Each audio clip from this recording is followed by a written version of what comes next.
Assalamualaikum warahmatullahi wabarakatuh. Perkenalkan, nama saya Haris Risto Sandan dengan NIM 20305111073, yang dimana di sini saya akan menjelaskan tentang tugas interaksi sosial, yang dimana saya akan menjelaskan tentang kelebihan dan kekurangan perkembangan teknologi. Lalu saya juga akan menjelaskan tentang perubahan apa sih yang terjadi karena kehadiran teknologi dalam interaksi sosial manusia, yang dimana tentang kelebihan perkembangan teknologi untuk memfasilitasi proses sosial. Yang pertama itu meningkatnya konektivitas, yang dimana kita itu akan lebih mudah dalam terhubung dengan satu sama lain, dengan orang lain. Lalu kemudian komunikasi, yang dimana kita tuh yang sebelumnya ngobrol secara tatap muka jadi lebih mudah apabila jaraknya jauh, sehingga kita dapat berkomunikasi menggunakan sebuah teknologi seperti WhatsApp, Zoom, dan lain-lain.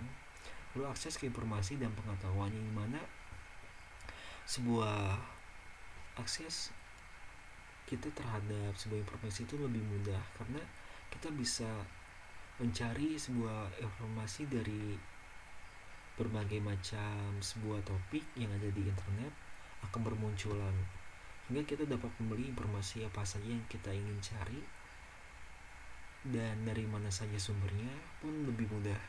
Lalu kemampuan berbagi dan kolaborasi, yang dimana di sini kita bisa berbagi dalam beberapa hal menggunakan sebuah teknologi. Misalkan kita berbagi foto, berbagi sebuah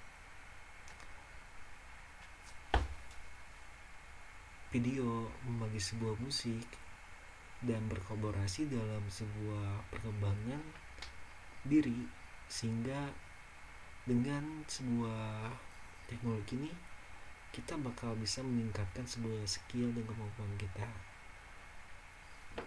Lalu selanjutnya kekurangannya, dimana kekurangannya ini yang pertama itu tentang kualitas interaksi sosial, dimana saat kita keseringan menggunakan teknologi, mungkin kita akan lebih jarang berinteraksi sosial secara langsung, sehingga itu kita akan mempengaruhi kemampuan kita dalam berinteraksi dengan manusia di real life secara langsung, dan sulit dalam memahami tentang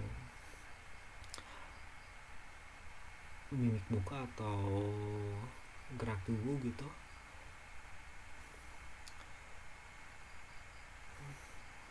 Lalu ketidaknyamanan dan privasi, yang dimana sebuah teknologi semakin berkembang, maka kita tidak akan jauh dengan adanya sebuah kejahatan, yang dimana itu bisa membuat atau penyalahgunaan sebuah teknologi, sehingga kita dapat mengalami sebuah ketidaknyamanan dalam sebuah privasi yang kita miliki. Lalu perubahan yang terjadi akibat teknologi pada interaksi sosial manusia, yang pertama itu perubahan dalam pola komunikasi, yang dimana kita tuh akan lebih mudah dalam berkomunikasi dengan keluarga, teman, dan dengan siapapun itu dimanapun berada, dengan menggunakan sebuah teknologi seperti WhatsApp seperti itu atau platform lainnya. Lalu selanjutnya perluasan jaringan sosial, yang dimana kita tuh akan lebih mudah mengenal orang baru, kita akan lebih mengenal orang dari berbagai macam kalangan, hingga dapat melebihi dari batas geografis, karena kita bisa mengenal orang dari mana saja, mau beda negara, beda pulau, dan manapun itu.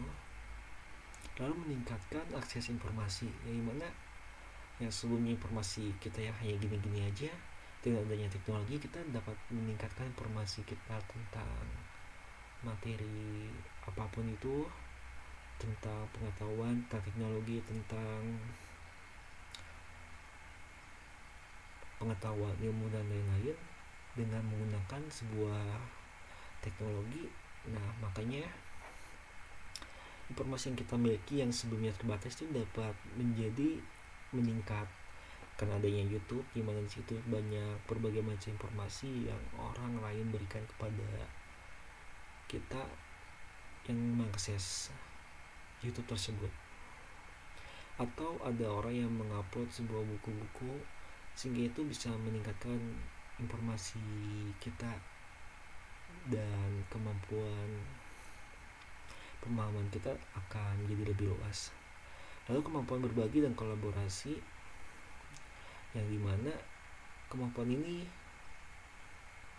yang sebelumnya kita akan sulit berkolaborasi apabila jarak kita jauh, maka dengan teknologi kita dapat berbagi pengalaman dan berkolaborasi untuk menjadi lebih kreatif, untuk lebih baik, sehingga kita bisa meningkatkan kemampuan diri kita sendiri dan kita bisa bermanfaat juga karena kita mendapatkan sebuah kemampuan yang baru dari orang lain karena kita saling berbagi pengalaman, berbagi informasi, dan berkolaborasi bersama.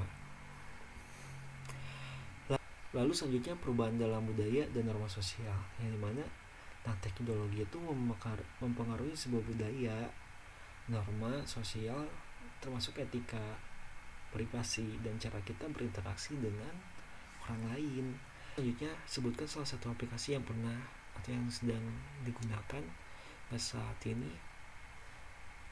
Lalu jelaskan tentang pengalaman masing-masing saya gunakannya, baik karena kemudahan atau kesulitannya. Nah, di sini saya akan menjelaskan tentang Spotify, mana Spotify ini hampir setiap hari saya gunakan. Nah, yang mana kemudahan yang menggunakan aplikasi ini, kita dapat menyetel musik dari berbagai macam genre, dan musik yang terbaru pun bisa kita dengar secara langsung. Nah, sini itu dapat mempermudah dalam mengerjakan sesuatu atau beraktivitas dengan ditemani sebuah musik. Lalu kesulitan dalam aplikasi ini tuh kadang karena berbayar gitu, jadi akses untuk memindahkan sebuah musik ke musik yang lain tuh agak terbatas karena harus berlangganan terlebih dahulu.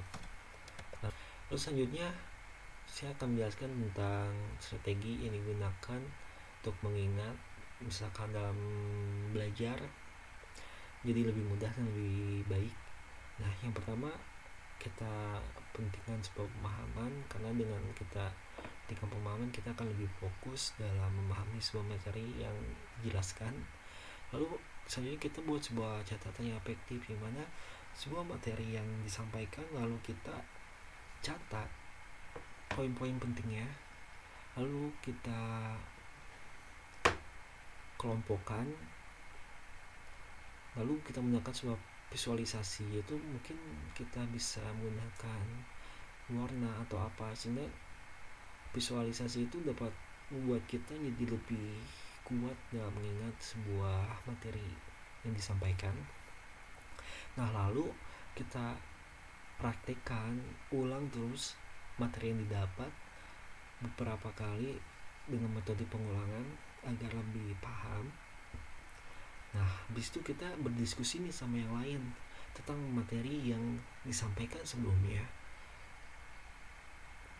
Nah, lalu kita menjaga istirahat yang cukup, menjaga tubuh dan pikiran kita, karena apabila badan kita tidak fit, tubuh kita kurang sehat dan sebagainya, itu akan mengganggu sebuah konsentrasi dan memperlemah daya ingat kita. Lalu menggunakan teknologi pembelajaran, yang dimana tentang materi yang disampaikan, kita bisa memotret materi tersebut, video, sehingga materi tersebut dapat kita lakukan beberapa cara sebelumnya, seperti kita pahami lagi, dapat kita catat. Nah, lalu kita kelompokkan ini materi tentang apa. Nah, kita tandai dengan apa agar kita lebih ingat, itu visualisasi. Nah, kita ulang-ulang kembali materi yang telah disampaikan sebelumnya, ya seperti itu. Lalu selanjutnya tentang aplikasi atau perangkat yang cukup sulit digunakan dari sudut pandang kognisi manusia.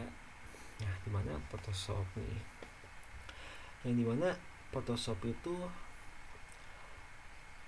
cukup sulit saat dipelajari di awal untuk orang-orang yang belum memahami dasar-dasarnya, sehingga kita akan kebingungan dalam menggunakan aplikasi ini. Karena aplikasi ini tuh kita harus memahami dasar-dasar desain grafis. Dasar-dasarnya, kalau kita tidak memahami desain grafis, kita tidak akan bisa memahami cara penggunaan aplikasi tersebut. Tapi apabila aplikasi tersebut dapat kita gunakan dan dapat kita pahami, walaupun membutuhkan waktu yang cukup lama, apabila kita belajar dari awal, itu akan memberikan kita banyak manfaat untuk membantu aktivitas kita sehari-hari dalam mengerjakan suatu tugas atau pekerjaan dengan menggunakan aplikasi ini. Sekian dari saya, mohon maaf apabila ada kekurangan.